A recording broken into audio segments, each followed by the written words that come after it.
Here's the story of a bunch of podcasts who were bringing Cubby content to the world. All of them did their own show. Unconnected, obsessive baseball nerds. It's the story of a bunch of Cubs fans who are consolidating all their shows. They're uniting, doing it together, so we all can grow. Cup of Cubby Blues combining with Sunrento, baseball rabbit hole and Cubs PS Plus. With Cubs fun and breaks behind the ivy, they're all teaming up to be the Bleacher Bunch, the Bleacher Bunch. We love the Cubs, that's the way we became the Bleacher Bunch.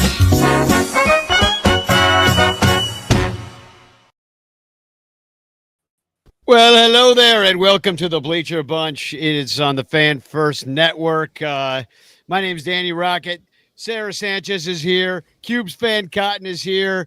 We've swept a series. We got swept. I don't know. Sarah, I haven't talked to you forever. How the hell are you? You've been traveling all around? What's going on? Yeah. I was in Boston for work, and then I was in the DC area hanging out with some friends. So, yeah, it's been, all over the place. I don't know, man. We're here. Baseball is happening. So that's a positive relative to the general state of things. The Cubs you were in DC. So did you get your National Guard call up? I'm assuming. I didn't go into the city proper. I didn't want to deal with it. I thought you were doing some landscaping with the National Guard out there, cleaning up those parks, clean up some dog poop. Yeah, well, we'll soon get to see them here in Chicago because, whatever. Anyway, so the Cubs are basically 19-19 over their last 38 games because they were 19-16 after they swept the Angels, and they're right back at 500, which is basically what they've been since May. That's what I've got. It's so frustrating because we saw in the first half how good this team could be. Like they could really be a great team. And they have fallen off the cliff, and there's no real tangible reason for it. It's not like they've had like half the team is injured or things like that. Like it's all sort of, to me, it feels like the organizational aspect is limiting the guys on the field. They haven't fallen off the cliff, though. That would be like that they won like 10 games and lost 20. They have just been coasting along at that same old 83 win pace for now two years, and then the second half of this year. So this is, like you said, Michael, organizationally, we're seeing the fruits of their labor, and the fruits are the same fruit. This pear tree keeps giving us pears, or should I say, this lemon tree keeps giving us lemons, and there's no sugar to make lemonade. And when I say fall off a cliff, I mean in relation to what they were doing before, because they were a 620 winning. They were like a 620 winning percentage, 630, and now they're at like. What was that, Sarah? I saw the 2 months. For 2 months. Yeah. They were a 620 winning percentage team. But still, that's you're going to win the division. Yeah, you're going to win it. If you could stay at 620, you win the division. Even if you don't stay at 620, you drop to 6 or 590, but they're at about like 5.4 or whatever. Yeah. So hashtag Chance in the chat if tonight you would like to win a Frank Chance postcard sent to you by me with a message of love and doom, a little bit more doom. Now, if we had talked right after the Angels series, remember Tucker was back. 567. But do you remember right after we swept the Angels, Kyle Tucker is back, which means the Cubs offense is back. And I don't think Tucker had a bad series. against no, he didn't. Giants. But Yeah. after the Angels, we were never going to lose again. And then they did just that. They faced a Giants team that was slightly better than the Angels were. And I don't know. Like, Sarah, you said you didn't watch any of these games. Was it just because they were late in the night, or because you're disinterested in watching the team underperform? Much more the former than the latter. I had just gotten back from a trip. I was pretty tired, and so I would like turn the game on and start watching it and mean to watch it, and then I don't know. I'd hit like the third inning and I was like, I'm going to go lay down. And then I'd wake up to a Cubs loss. You know, I had like half dreams of whatever Rafael Devers was doing, hitting the ball out of this world in the second game. I remember that a little bit, but I, for some reason, thought the score was 5-2, not the 12 to whatever it was I woke up to the next day. Yeah, does it still count as a baseball nap if it happens at 11 o'clock at night? No, it does not. That's actually just falling asleep to the game. But no, I stayed up. I've been cleaning my basement, which I'd recently moved, and I never really, we just shoved a bunch of stuff in the basement, but it never really got cleaned. So I've had these games on, listening to Pat and Ron, listening to a little bit of Miguel Esparza as well, kind of switching back and forth between those broadcasts. And, I swear to God, cleaning the basement was the more fun part of the night than listening to these baseball games, because, it's just been frustrating. Like the chances, the missed opportunities, the leaving the runners in scoring position, and then, like the middle game of this set when it just totally gets away from you. After Colin Ray's doing an okay job, and then boom, it just all blows up in your face. And it just seems like that is happening way too much these days. Like that you're just one. I mean, every team's like this. You're one bullpen implosion away from just the game getting away from you completely. Might I suggest that's because the Cubs don't have enough pitching? And like at no point this season did they have enough pitching. And so it's kind of like, we're sitting here on the cusp of September, and the problem is the pitching, because of course it is. Well, I heard Michael Soroka's throwing off flat ground, so he's coming back. Is he there with Robertson on flat ground? Who else is on flat ground? We've had a number of guys who spent a career on flat ground. Yeah, I mean, and it's just it's boring too. Like this team is boring me again in a way that I hadn't really felt. I mean, when PCA started freaking becoming an electric part of this offense, and the defense was always electric, but when he started becoming an electric part of this offense, everything was clicking, and Seiya was hitting, and then Tucker, like it was one of the most fun, dynamic. They were number one in OPS for the first what 1/3 of the year, and then all of a sudden you're hoping they scratch out 4 runs and maybe win 4-3, because the pitching, even though they haven't had enough of it, it's been relatively good. The starters have been above average than other team starters. The relievers have been about mid. They were really low, then they were really high, and now they're average. Like, it's just like, I feel like it's a Jekyll and Hyde team, and I don't know what to make of it. We could get swept by the Rockies for now, or we could put up 300 runs and shut them out in every game. I don't know what they're going to do. I have no clue. This is honestly, I mean, just watching you like talk your way through it. Somebody called it therapy up there. Yes, this is a therapy session, because this is like, it's the most ridiculous team to have feelings about. So like, I have just kind of chosen to not have feelings really about this team. Like, I want them to win. It's more fun when they win, and I'll go to the games because I like sitting at Wrigley Field and keeping score. But like, I don't know. I'm already kind of invested in Kyle Schwarber and his chase towards 50 home runs. And, he hit 3 home runs tonight, Jolly. He hit as many home runs as the Cubs scored runs. Kyle Schwarber, all on his own. He's got 48 home runs. It is not September yet. And I feel like even if the Cubs somehow squeak their way into the wild card, whatever, they're going to be out in the first round. Like, let's just all admit they're going to be out in the first round. And I gotta pick my next guys up. So it's the Phillies and the Tigers. Well, and Dominic's making a good point. Say in PCA were MVP candidates, neck and neck in RBI championships, if that's even a thing.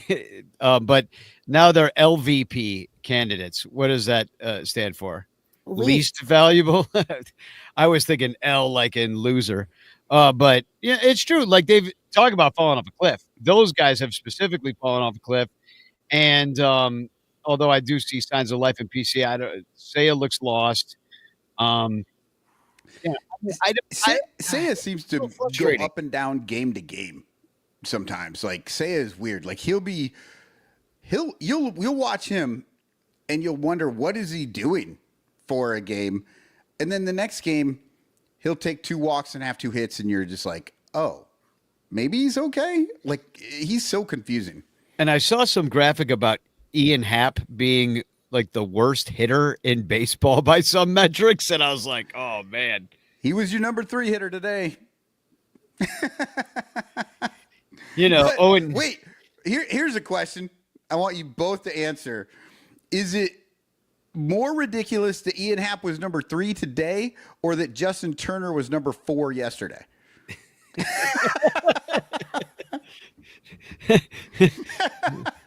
I don't know. These are the burning questions that people want to know, because all the other shit is just ridiculous. It's just stupid. Faustian bargain. I got nothing. Justin Turner shouldn't be in the lineup, let alone hitting third. Yeah, and then Owen Casey finally got in there today. Looked a little rusty. I wonder why, because he doesn't play. I mean, he was not rusty at all before when they first brought him up, because he was playing every day in the minors, and now he just sits on the bench and he comes up and like strikes out on 3 pitches. It's like this guy, and Ballesteros and some of these young dudes, like I'd rather have seen them in there than a Justin Turner or a Brujan or any of the guys we messed around with for all year long. It's just like, oh man. And now, I mean, I just don't know what to make of them.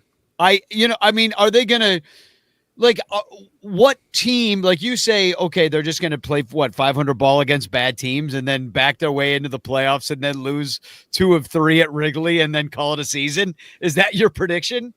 I am not guaranteeing those playoff games will happen at Wrigley. Yeah, because they're only a game and a half up on the Padres, and they could lose that spot. They won't fall out of there. We're kind of at that point in the season where they more than likely they are not catching the Brewers, and more than likely they're not falling out of the wild card. So they're going to be in there somewhere, but that whole top wild card spot is not going to hold very long if they keep playing like this. Hold on.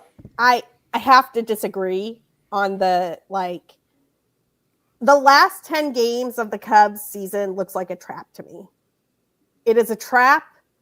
And if the Cubs don't have something real close to a guarantee of being in the playoffs in those 10 games, I don't like it, because they have to play, I think, 4 in Cincinnati.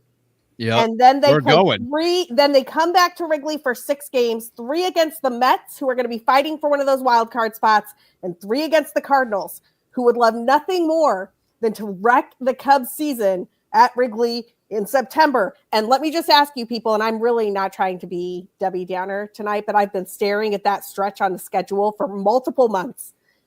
Does anybody believe this team is going to be able to fight their way out of that if they drop like 3 or 4 in Cincinnati, and the Mets have beaten them 2 out of 3, and now it's like they have to win all 3 against the Cardinals for a playoff? Does anybody here think this team has that in them? I do not. Well, I mean, don't forget, they have 6 against Atlanta home and away in 1 week.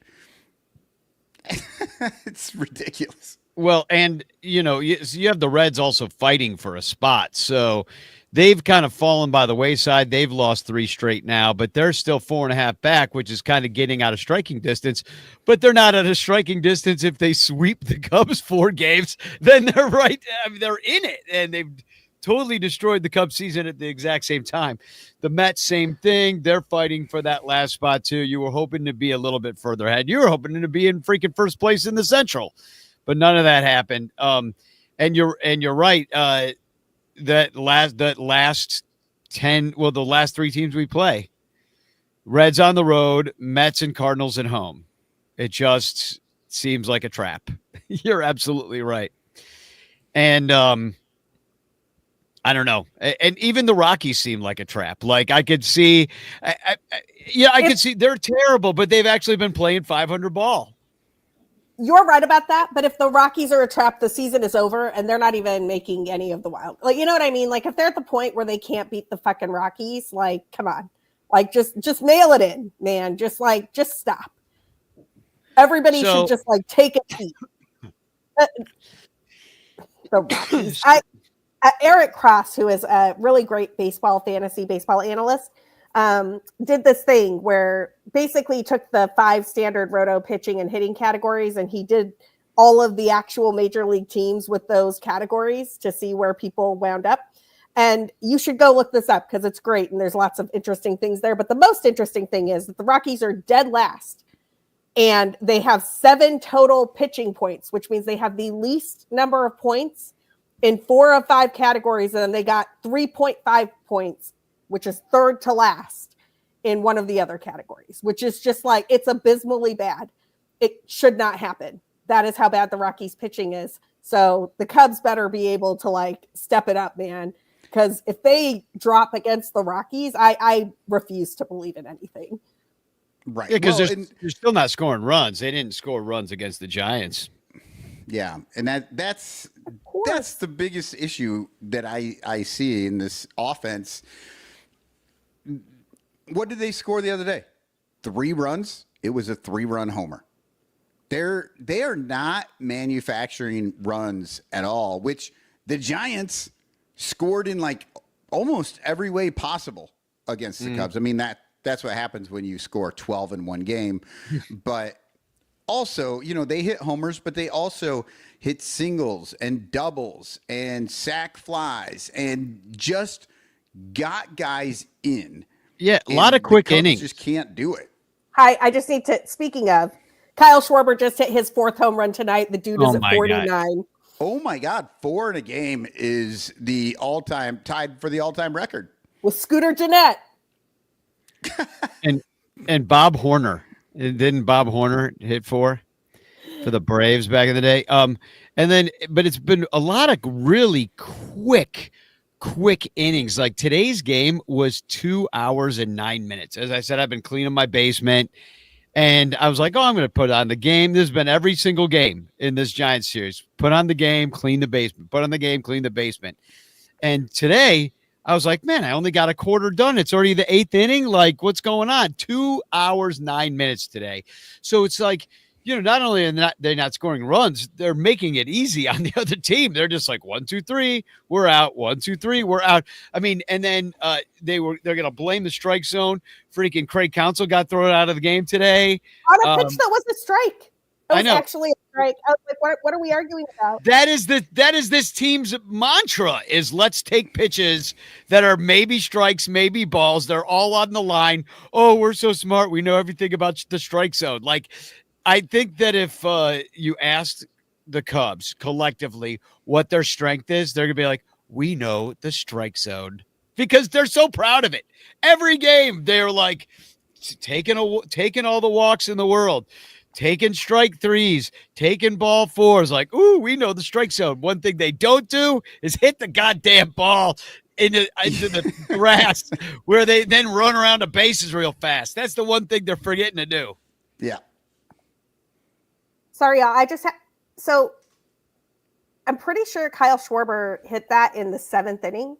So there's a non-zero chance he gets to hit again, because the Phillies are just like tacking on the runs. That would be amazing if they went through the order and got him another at bat. Well, if I was had to face him as a pitcher, there's a non-zero chance that I would face him because I'm going to be like pointing him down to first base, being like, I don't even care if the bases are loaded. Take a walk. It's 18-7 in the bottom of the seventh. Good So Lord. they would have to bat around. Well, Yeah. I could see that happening because they're going to put in a position player. Yeah, they'll probably have True. a position player in there Let throwing me an make sure there's ephus. not a position player in right now. Yeah. Suero. Is Suero a They should just bring back they should have forfeits, not bring them back. But you should just, at this point, I'm sick of watching these position players pitch. Just be like, you know what? 7 innings, we're good. We're not coming back. Forfeit. Yeah, this never seemed to happen. Like literally, when this started sort of happening a little more often, it was, I remember Joe Madden. Every so often he would put in a guy late in the game, and it was like funny. Like Once fun. a year, twice a year. Now it's happening twice a week. Now it's like literally every team does it, and they do it a lot. Like at some point, they just don't give a shit, and they just let the score get out of control, and then throw in their backup catcher. I mean, the Cubs did it in the middle game. Reese McGuire gave up. Reese McGuire. Yeah. I literally forgot Wander Suero was a pitcher in Major League Baseball. Throwing against, he is a pitcher. They are still throwing pitchers in this Phillies game. By the way, nice job, Reese McGuire, throwing the Rosie Palm ball. I hadn't seen that pitch in a while.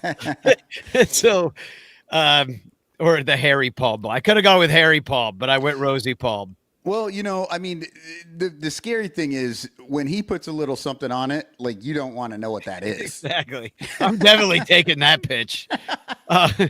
So the other thing I want to bring up before we go to a little bit of a break is that they did release next year's schedule, and it's stupider than you can even imagine. It might be the dumbest schedule ever on record.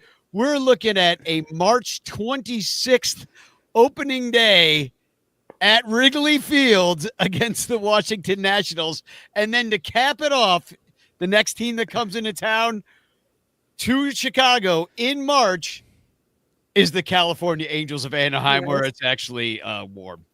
Yeah. And they get through their first 2 series. Their 6th game, April 1st.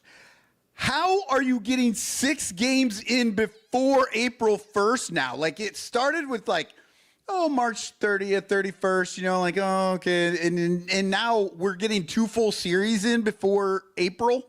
Come on. Can I just say that that Angels bit is particularly, it's a particularly terrible idea because that's the only time they come to Chicago during the season. Like that, if you have a game that is affected by weather in late March at Wrigley, then they're going to try to play that game in 30-degree weather because the Angels will only come back through when they face the White Sox, and there's no guarantee the Cubs schedule will line up with the White Sox for any makeup game.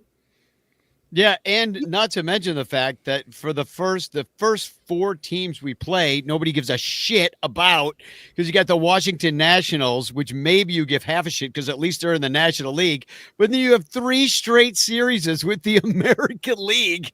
You got the AL West, then the AL Central. And by the way, playing Cleveland on April 2nd is no freaking joy in Cleveland either. It might be even snowier there. And then you play freaking Tampa Bay in their dome. Like, what is that road trip right there? No. There will not be a dome in Tampa Bay next year. They play at Steinbrenner Field. They play at a minor league park. And there was just a really great thing either on Twitter or one of the athletics writers on Twitter talking about how bad those mounds have been for pitching this year. Do y'all remember when we played the Athletics at that crazy Sutter home field, and there was just runs after runs after runs? Well, apparently pitching in those places has been a nightmare. Yeah. Oh, so I just looked up the Angels 2026 schedule, and just to ease your mind a little bit, the Angels also have that same Thursday off. So if they were to get rained out in one of those games, both teams could play on that off day. Yeah, when it's That's Thursday. when it'll be That's the travel. snowing They're supposed to travel before that, right? What do to you mean? Cleveland. Right, but like the Angels and the Cubs are both supposed to travel before that. Well, right don't after. Like, yes, They- they have the Thursday off, but they They are both supposed to have be the Thursday going off. somewhere. They're supposed to be going somewhere on that day. Yeah, there should be. Like they're but they supposed to won't already be at their hotel resting on that day. Oh, right. But it's still, they both have an off day. So Well, they don't we'll get see what that- happens. They don't get that off day if they get Well, snowed yeah, out. It might be sunny too. Like we don't know, but either way, you're taking your chance. Well, you're taking your chances. I mean, I don't know. Yeah, Like, okay. I mean, it could be nice all March, April, and then May it starts snowing. Like this is Chicago. You know what I mean? Like we could see a May 5th snow out. Like for all I know in Chicago, but my the thing that drives me kind of nuts about this is like, I guess divisions really don't matter. Nobody cares because we do not even face the St. Louis Cardinals until the 4th of July. Don't even face them. No, we face them in May. Sorry. Face them at Wrigley. We do not face them at Wrigley Field until the 4th of July. Yeah. The schedule has always been bad, but now that they're doing this balanced schedule, it's just getting even worse. It's really just, baseball feels like, that cousin that nobody in your family talks about. Everyone's talked to them. Everyone's told them you can't be drinking and doing drugs and driving and doing all the shit. You can't be robbing the liquor stores. Everybody's tried. Everybody has told them over and over and over. And yet every single damn year, that cousin keeps robbing the liquor store. Keeps doing the same fucking thing. And that's exactly how I feel about the Cubs right now. It's how I feel about Major League Baseball. They just keep doing the same thing that everyone tells them they should stop doing. And they just keep doing it. I just have to tell y'all, Kyle Schwarber is on deck. Oh, my no. Oh my God. I want him to do it so bad. 5 home runs has never been done. Kyle Schwarber, if I'm reading, he should be coming up next. Who's pitching to him? It is Vidal Brujan. Oh my. I love it. So Edmundo Sosa just singled to score Max Kepler. It is now 19-4 Philadelphia. There's one out in the bottom of the 8th, and Kyle Schwarber steps in to face a 61.3 mile per hour slider from Vidal Brujan. He's got it. And Vidal Brujan is throwing to him. I mean, to the extent Vidal Brujan can throw. Yeah. Well, he can throw. He can't pitch. Yeah. So, and of course they are doing some of the same dumb shit. Like we face Philly at home on the road within a week. We're done with Philadelphia by the end of April. So they still got some of that crap going on as well. There was an out. Definitely an out.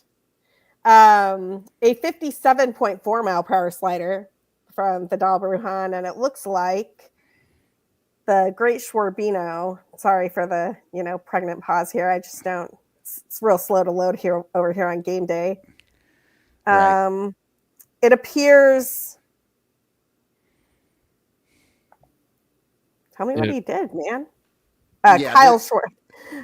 That's MLB.com and MLB TV and everything. He popped out to left. Popped out to left. So he was going for it. Yeah. So, he gave it a good try. Why don't we take a little break and drown our sorrows in the fact that Kyle Schwarber did not hit a home run off? I'm going to go pour some more wine. That's a great idea. That Kyle Schwarber did not hit a home run off Vidal Brujan in the middle of the show, which really would have brought this show to a whole new. It would have been number dimension. 5. I don't think it's ever been done. It would have been so cool. Never been done. No. It's never been done. And I mean, I kind of feel bad for him because it's Vidal Brujan. So you think, oh, well, it's going to be an easy pitch to hit, but 50 miles per hour. I mean, he's not used to it. That's like trying to 61.3. 61, you said? There was one that was 61.3. Oh. But I mean, the one that he hits, that's almost like trying to hit off of a tee over the fence. And that's really freaking hard to do. I 61 mile per hour slider looks weird as hell after you've been watching like 83, 85, 90, you know? Oh, that's why a lot of these, these position players come in and they actually rack up a few strikeouts because guys just don't know how to swing at it really. It's the night the backup catcher got the win. Anthony Rizzo, greatest pitcher of all time. Of all time. All right. Well, we'll be right back. Please join us at patreon.com/Bleacher Bunch, where you can listen to Cubs Pod every single day. And there's perks at every single level that you could join us at. So patreon.com/Bleacher Bunch. And in the clutch shirts, here's a couple of commercials for them. The Bleacher Bunch brings you great shows like Sun Ranto, Cubs PS Plus, Bricks Behind the Ivy, Cup of Cubby Blue, and Baseball Rabbit Hole. But you could be getting so much more when you subscribe to our Patreon page for as little as $1 a month at patreon.com/Bleacher Bunch. Get access to our exclusive daily show Cubs Pod, where we recap every single game. Plus, be the first to hear Cubs music, get early access to events, and receive an invitation to join our Discord Cubs community, where fans just like you show up every day to rant and rave about our beloved boys in blue. Most importantly, 10% of your Patreon pledge will go directly to help the Lost Boys Youth Baseball program. So join us. There are perks at every level, like the Renter Calendar, absolutely free, and name recognition for you or your business. We are independent Cubs podcasters, and we need your support. Otherwise, we'll quit. Seriously, we'll all quit. Some of us might even die from your lack of support. In fact, the cutest little puppy you've ever seen will die if you don't support the Bleacher Bunch at patreon.com/Bleacher Bunch. We promise to spend all the Patreon money on tickets and beer and all the dumb crap we have to buy just to keep our podcast rolling. So give us your money and we'll waste it far better than you will. Patreon.com/Bleacher Bunch. Free trials are available, but don't do a free trial. Just join, okay? Okay.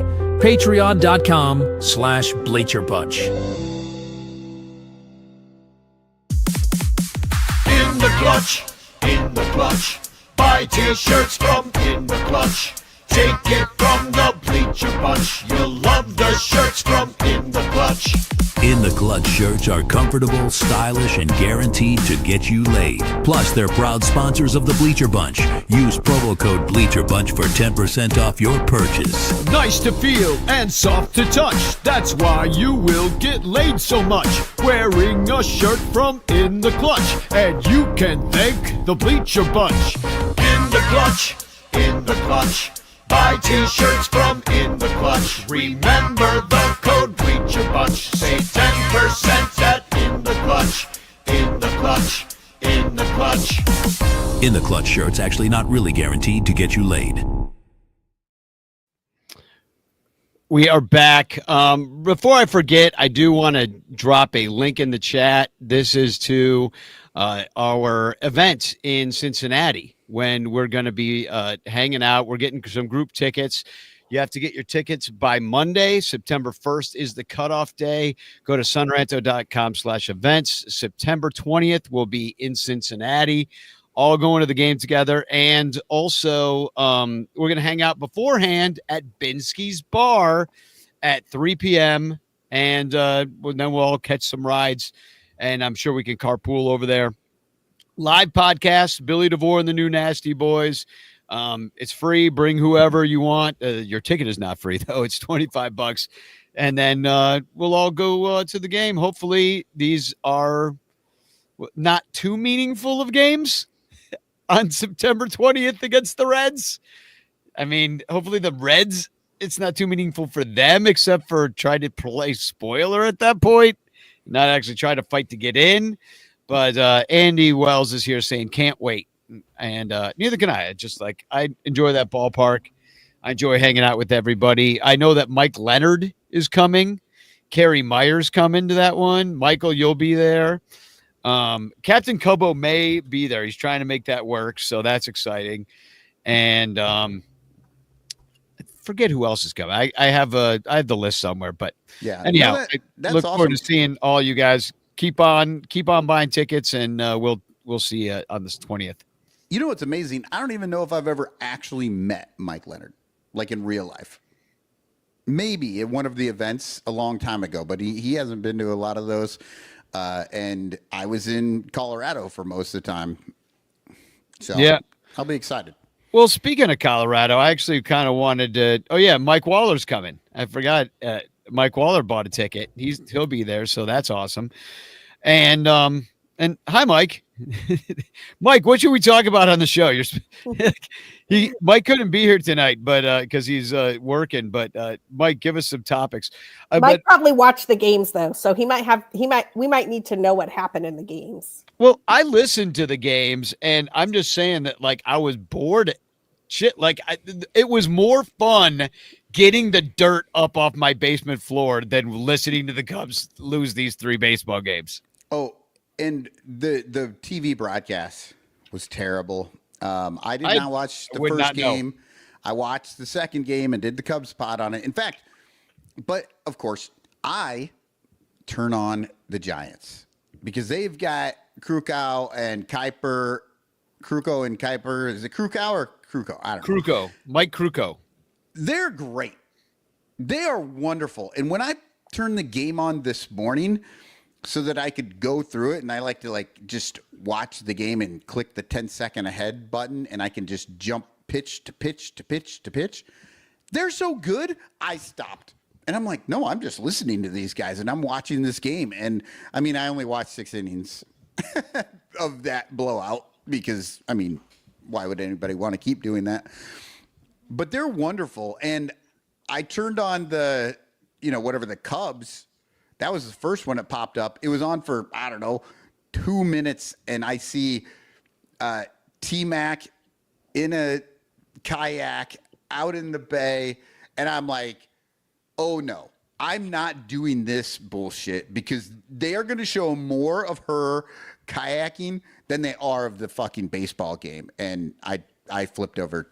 That's when I knew I had to go and get the Giants broadcast. In a 4-3 game, too. They're just nothing but kayak. Yeah. Well, no, that was the blowout game. Oh, no, it was 4-3 at the, well, when you saw it. Well, what am I looking at then? It was in the graphic. I see, I'm having trouble getting it to load.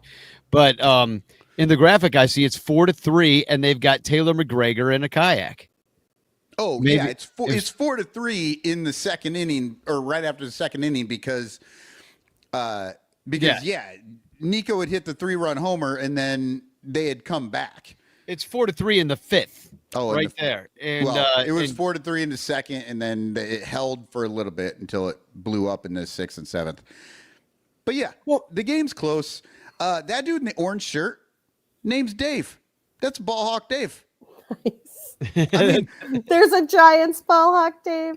We have to find out if Ballhawk Dave, Kayak Dave, has ever met Kayak Dave. And it has to happen. If they have not, we have to get them together. Yes. Somehow next season, right? Like we've got to make it happen so that the Kayak Dave and Ballhawk Dave can just sit and maybe tell stories.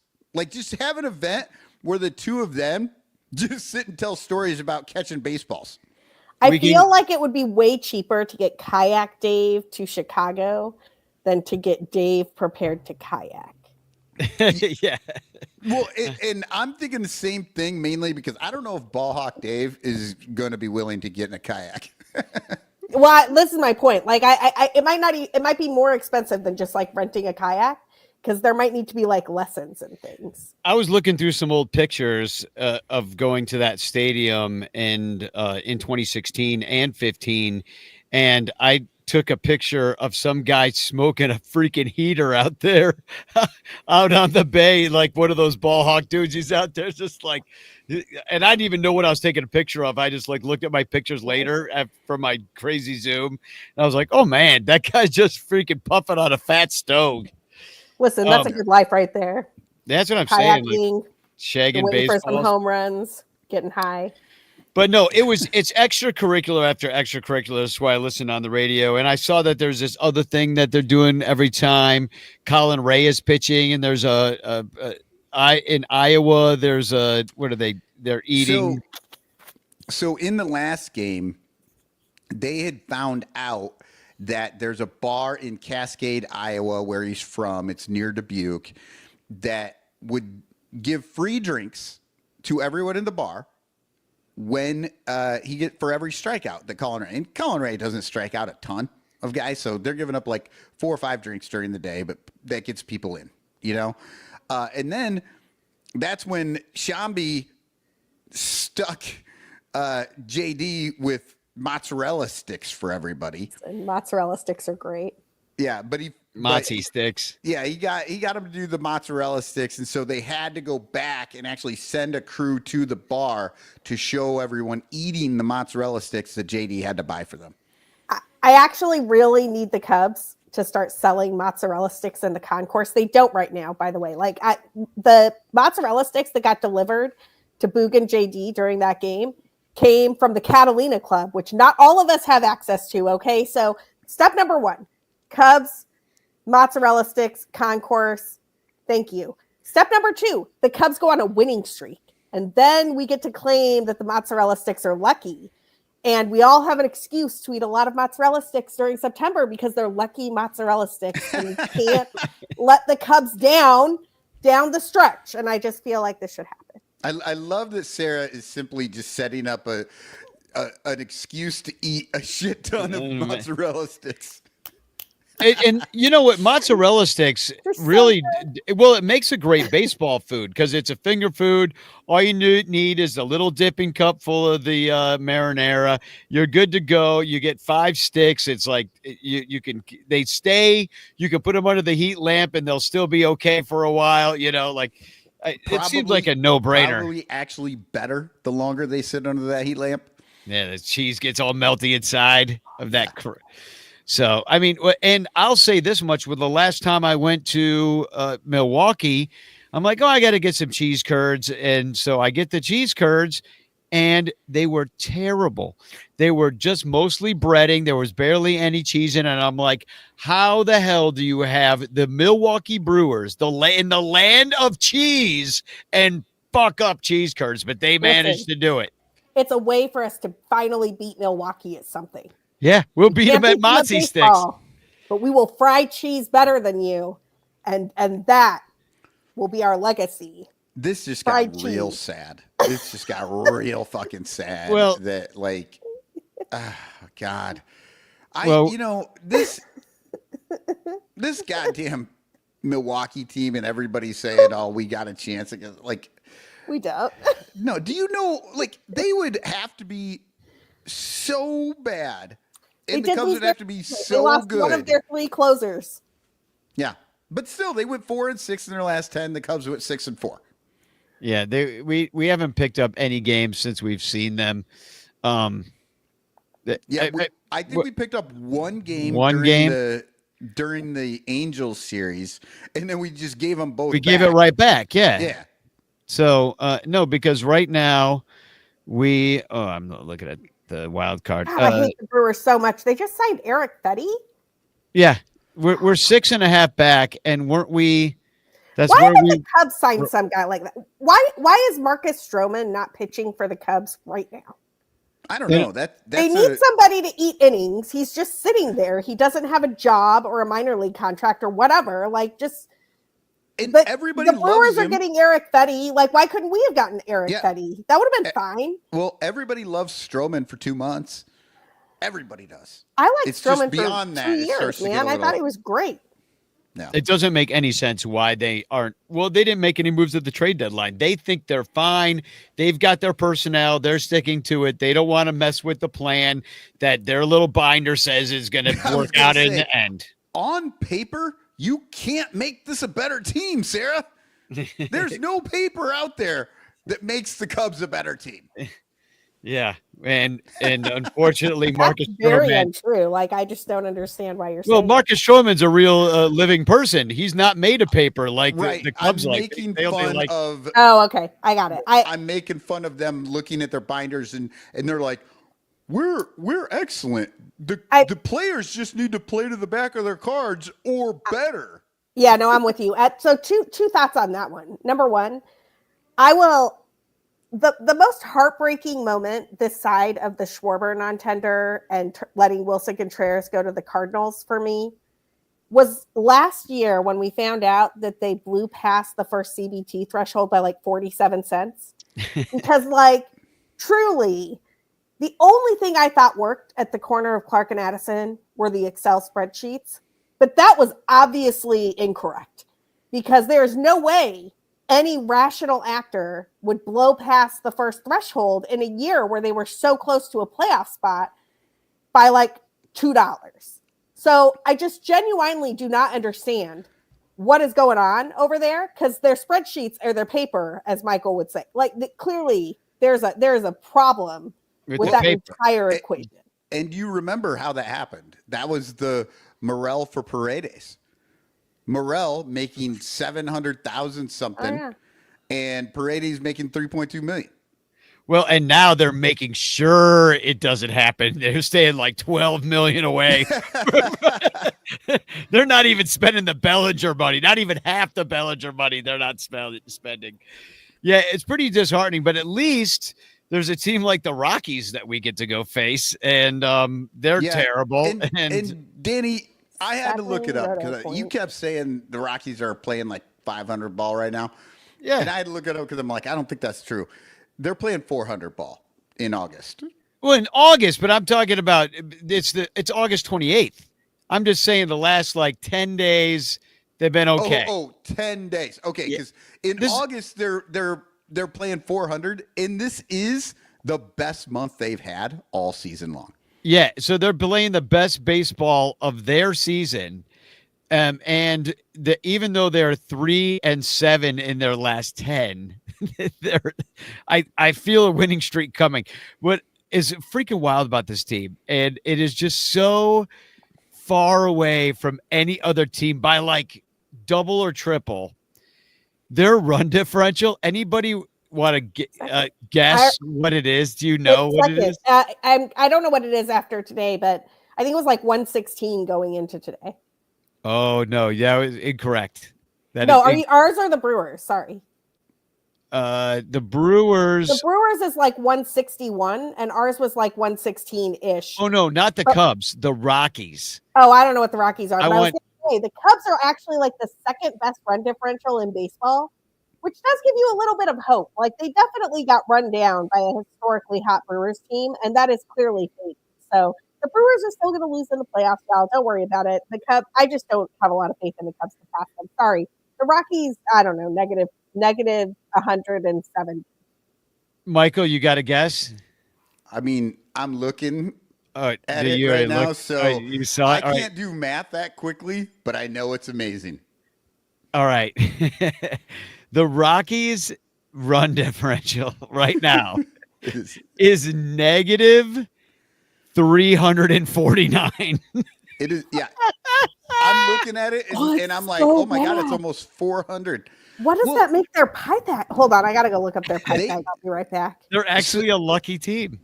Yeah, so right now, the Rockies have 95 losses already. 95 not as bad as last year's White Sox. It's not. That's true. The White Sox were worse. That's crazy. Like, I don't know.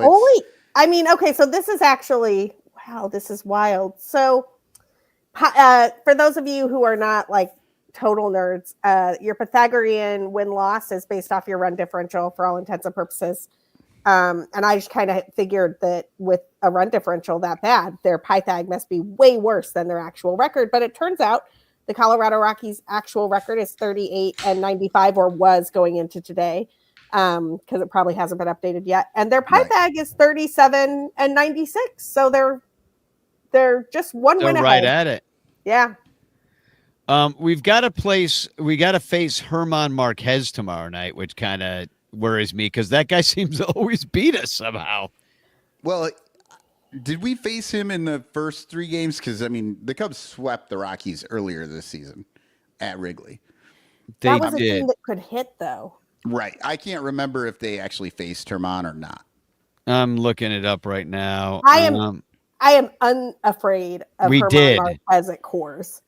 Herman Marquez went 6 innings, gave up 7 hits, but only 2 runs. Wow. At Chicago on May No, what 27th. I'm saying, yes, I'm Oh, saying they're facing him at Coors. Yeah. The Cubs had to score 2 in the 11th in this game to win 4-3. Oh God, they went. They tied. So you're saying they tied? Yeah, they barely beat the Rockies, and Herman Marquez did pretty well against us. Him and Right. Horton nodded at 2, and then into extras. So, Well, I did jump in here and sort of write down quick stats. I don't think it's the same as how you do it, Danny, but you want me to run through them here real quick, or you want to do it? to do what? Just go through their offense, their pitching, their defense. They're terrible. No, I didn't write any of it down because I'm like, they're bad at everything. There's I know, not and one good I thing wrote about it in because it's so bad, it's funny. Okay, yeah, There- sure. There is one thing they're good at. Oh, Losing. They have a player whose name is Warming Bernabel. Ooh. That is a great baseball name. That is like a Cardinals level great baseball name. Bernabel? Warming Bernabel. Warming Bernabel. What? Warming Bernabel is is a he a- guy who plays for the Rockies. Is he a warlock? I was gonna say, is he from an 1800s fairy tale book? Yeah, is he? Yeah, is he? Does he live in a shoe? Is he full size? He's on their baseball reference page. I'll go to Fangraphs to see if I can learn more. Yeah. Well, He's 4'3" Rockies. with pointy feet. the Rockies in that, that wonderful home run park that they have, according to, I don't know, people who don't pay attention, 20th in home runs. This is so 30 worst, first is best, right? So they are 20th in homers, 22nd in batting average, 30th in taking walks, 29th in being struck out, 27th in OPS, and 29th in scoring actual runs. That's their offense. Who's the worst at scoring runs? Like, I'm surprised it's not the Rockies. Like, how is it? It not might the be Rockies? like the Coors, Nationals man, or something. Coors. The Nationals are right there with them in a lot of these. But I don't know. I don't have the page up. I'll look it up while you're Yeah, going through but, the Well, other while one. you're doing that, allow me to tell you a little bit more about our friend, Warming Bernabel. Warming Warming Bernabel is a first baseman. He is 23 years old. He was a 2018 free agent signing from the Dominican Republic. And I thought perhaps the reason he is playing in the Colorado Rockies, batting second for them, was that he could hit. But he has not hit at any level since 2023. 2023, he put up a 74 WRC plus across a couple of levels. In 2024, he put up a 89 WRC plus across a couple of levels. And in Major League Baseball so far, he's put up a 92. So he's at least improving. He's warming. He's warming to the He's league. warming. And pretty soon he'll be burning the bells. You know what's so funny is he does have a middle name, and it's Jose. Like, he has a totally normal middle name. And just everything else about him, but the one name he doesn't use is just like Joe. Right. And you know he tells everybody, my name's Jose. Yeah, it's like, I don't want to. Yeah, it's like My name is Bernabel, Jose. party of 3. My name is Jose Burns. That's my name. Quit calling me that other thing. No, so pitching. The Pirates, by the way, have scored the least amount of runs in baseball. Oh, that doesn't surprise me. That offense. So, do you want to hear something crazy about the Pirates offense? Shout out to Fangraphs. I think this was a Jay Jaffe piece, but I could be wrong. It could have been somebody else. The Pirates do not have one single above average hitter. Wow. Not one. The entire, all 9 of them That's below average. Hard to impressive. do. Crazy. Well, I would guess that the Rockies pitching is in the same boat because they are 30th in ERA.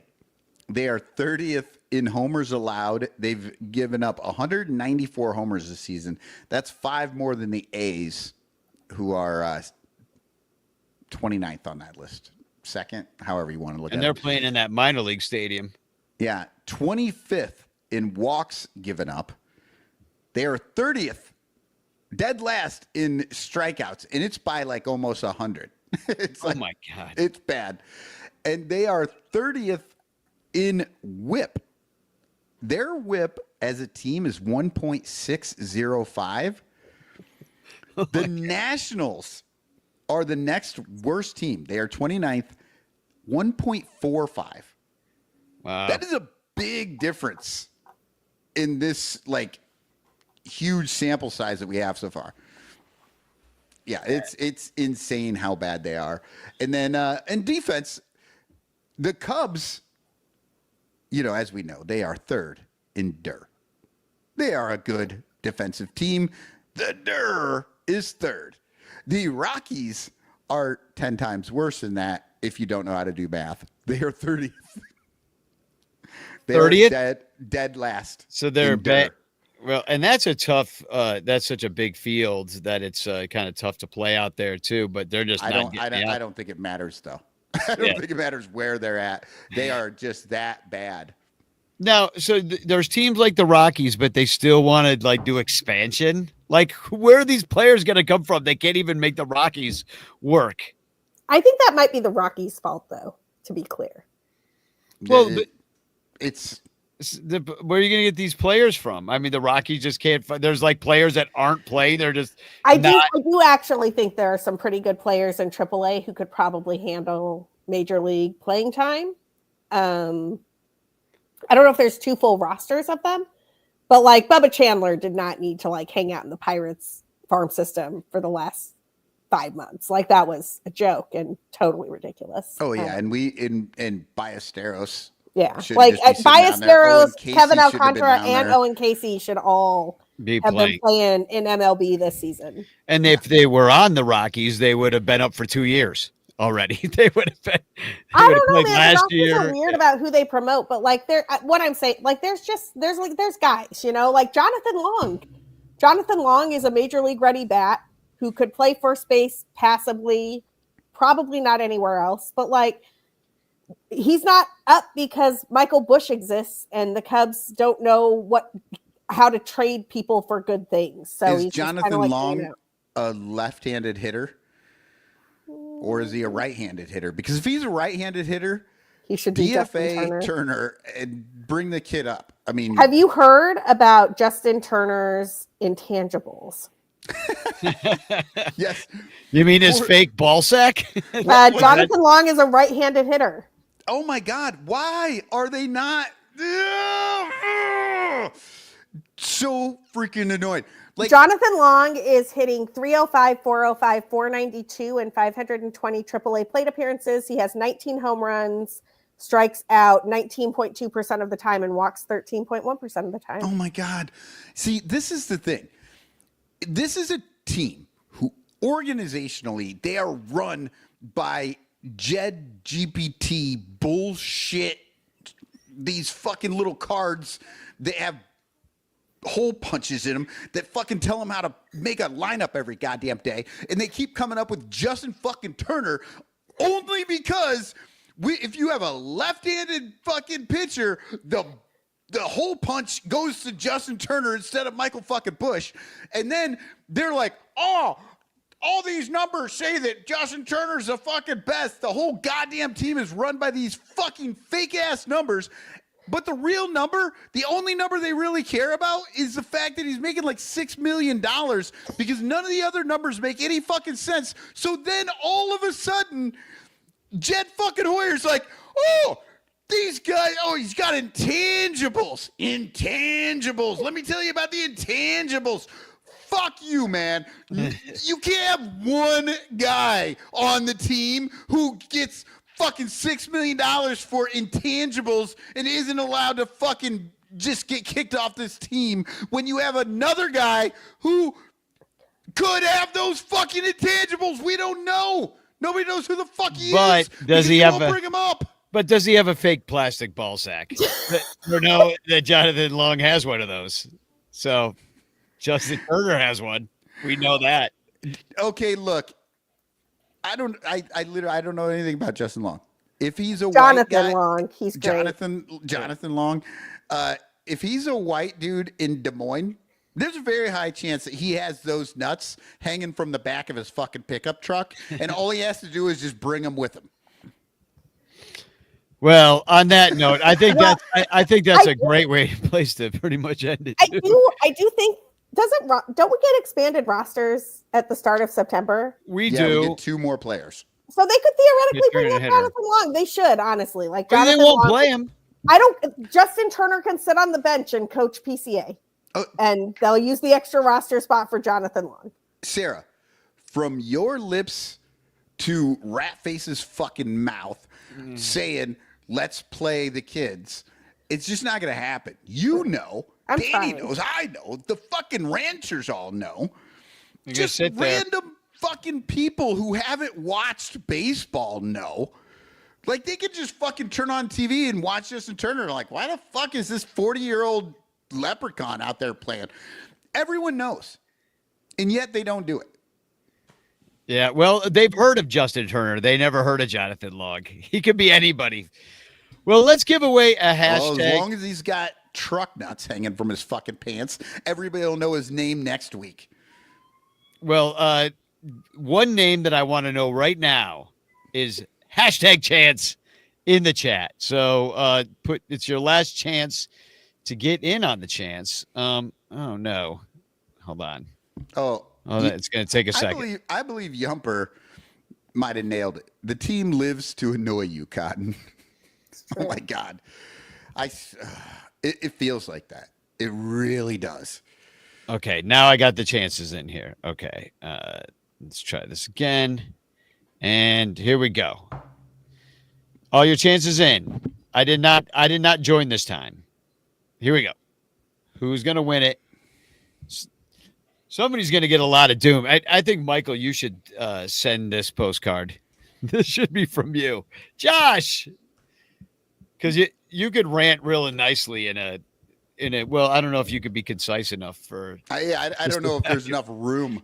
Yeah, well, I'll send you like 20 of these, and you can just fill them out like a madman. Just like numbering them Michael all. said was correct. To be clear, no lies detected, and that was great. Well, the thing that's frustrating, I think, to us, because it's just the most obvious stuff in the world.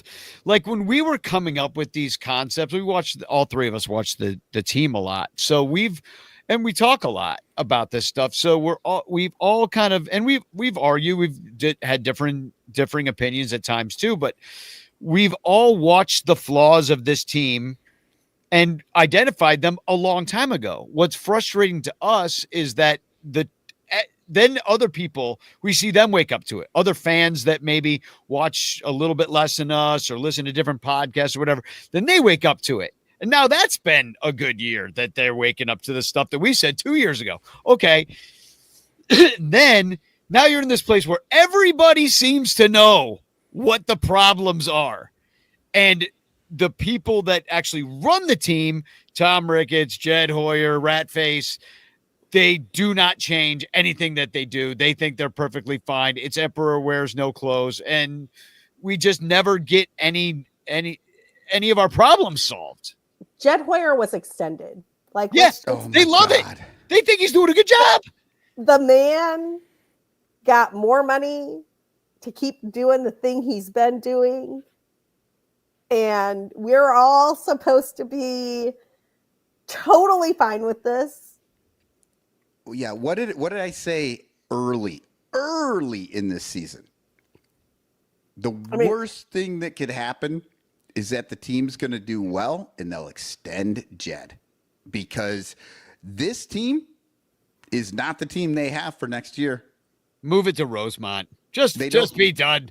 They just don't even have this team next year. They don't move have the Cubs to Tennessee. I'm done. I mean, I don't know. And they could be better, but you don't know because of the way that they use their AAA guys. They don't ever bring anybody up. It's like they have opportunities. That's the thing. It's like, and that's the worst part, actually. They have opportunities to make this a good team. And they just keep getting in their own way. It's seriously, it's It's your druggy, alky, klepto cousin that nobody likes, and you have to see him on fucking Thanksgiving, and everybody's just like, God damn it. Yes, I love you. You're my nephew, or you're my cousin, but I wish I didn't ever have to fucking see you again. See you ever again. Yeah. Because you keep making these bad decisions. Michael, I can tell you're thinking about like a real specific handful of people right there. You're like, oh no, names. No, it might be me, honestly. It might be me, but hey. I was thinking about my mega cousin Billy, who I'm just like, you know what? I don't really ever need to hang out with mega Billy ever again. You know, that shit might have sailed. On that note, if the team collapses, we get to blame Charlie Kirk. Yeah, exactly. That big-headed fuck.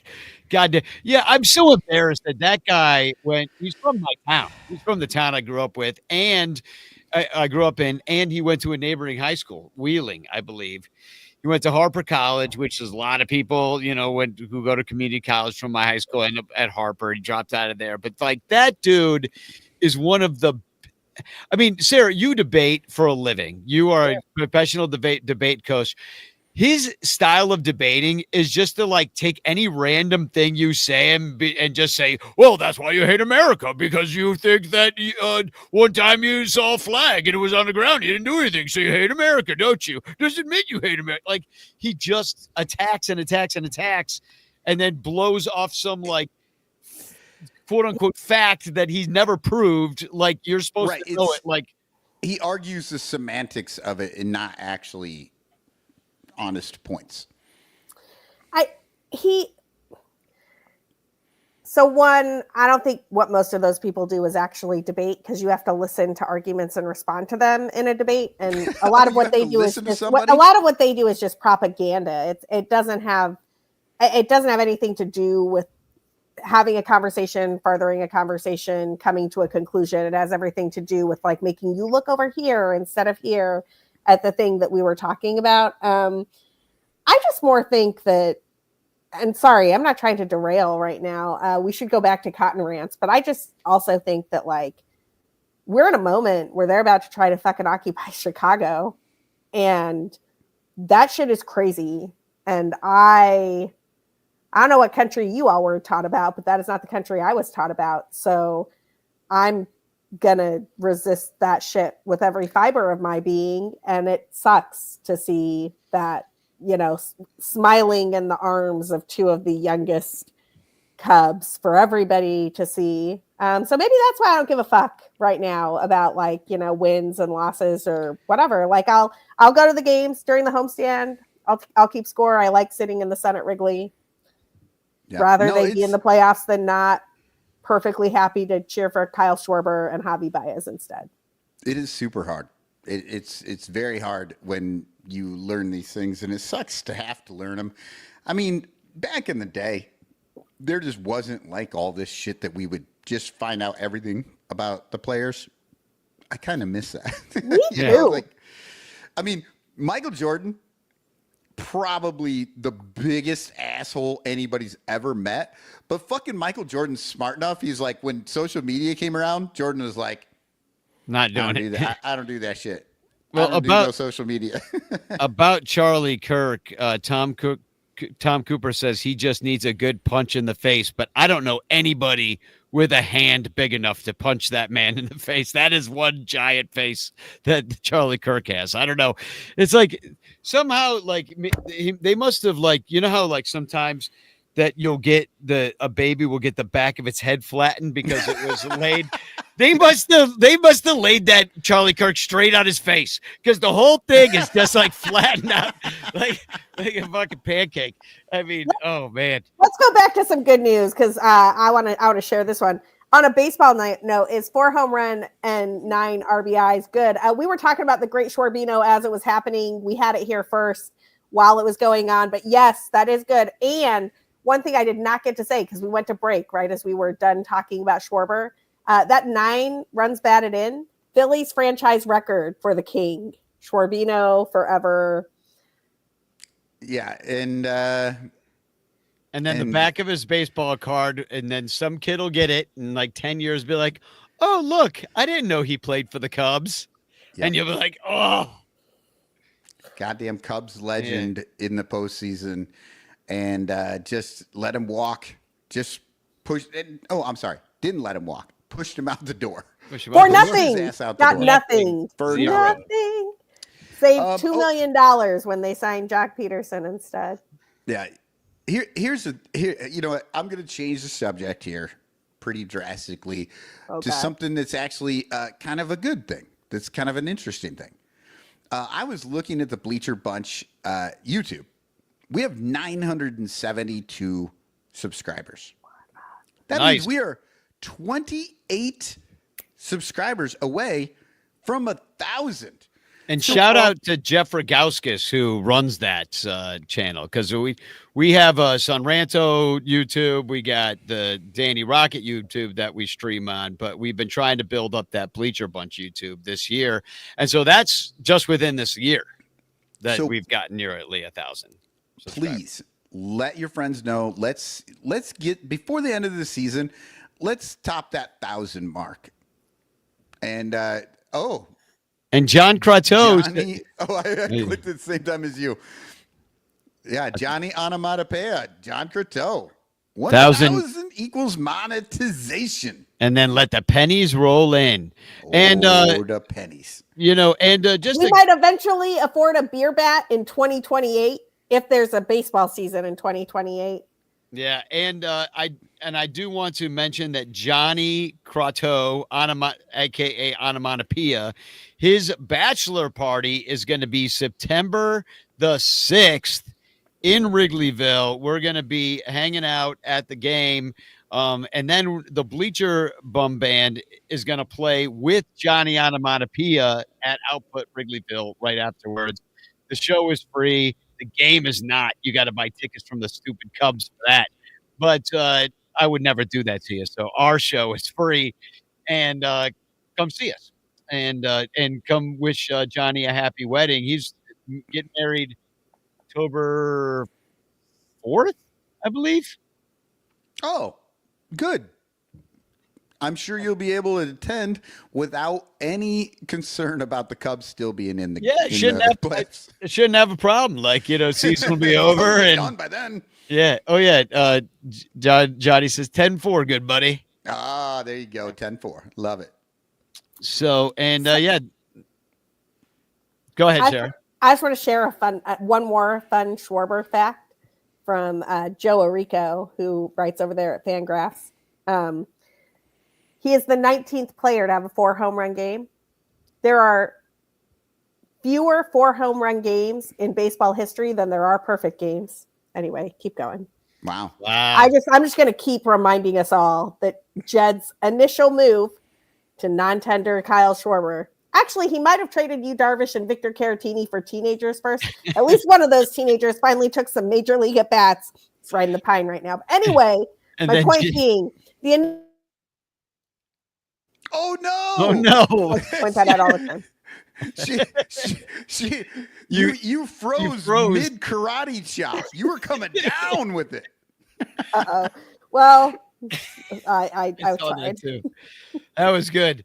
All right. I wish the show ended on a karate chop. That would have been maybe the 3rd time we've ever ended with karate. So anyway, there's the show. Thanks for tuning in. We're the Bleacher Bunch.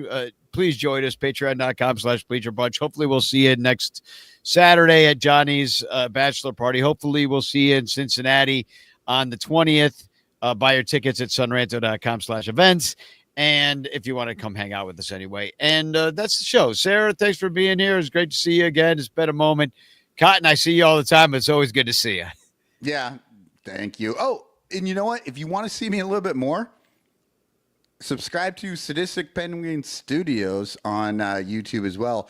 I'm doing a show with Lil Yumper. It's called Frame for Frame, and it's being put out on the At the Show pod. That's their movie podcast, and we're doing this one where we talk about an original movie and a remake right? So we've done one episode. We did the Body Snatchers as our first go.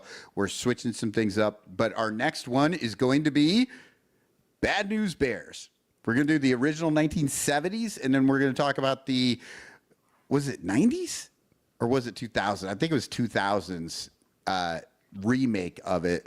So, we were thinking about the Little League World Series and stuff this week, so decided to go with that one. But if you're interested in that, we record that every other week, so that one will be out. But we have the first one out already. But subscribe to At the Show and Sadistic Penguin Studios as well. Yeah, drop some links around, and we can all find it. So, well, I'll talk to you guys later. Hopefully, we actually sweep the start with a sweep, get swept, end in a sweep. Cubs go 6-3. That's a good road trip. Yeah. I mean, it is a good road trip. It's just happened stupid. It's not enough this year for what's happening. Yep. Well, there's the show. I'll talk to you guys later. Spagog. Here's the story of a bunch of podcasts who were bringing Cubby content to the world. All of them did their own show. Unconnected, obsessive baseball nerds. It's the story of a bunch of Cubs fans who are consolidating all their shows. They're uniting, doing it together, so we all can grow. Cup of Cubby Blues combining with Sunranto, Baseball Rabbit Hole and Cubs PS Plus. With Cubs Pod and Briggs behind the ivy, they're all teaming up to be the Bleacher Bunch, the Bleacher Bunch. We love the Cubs, that's the way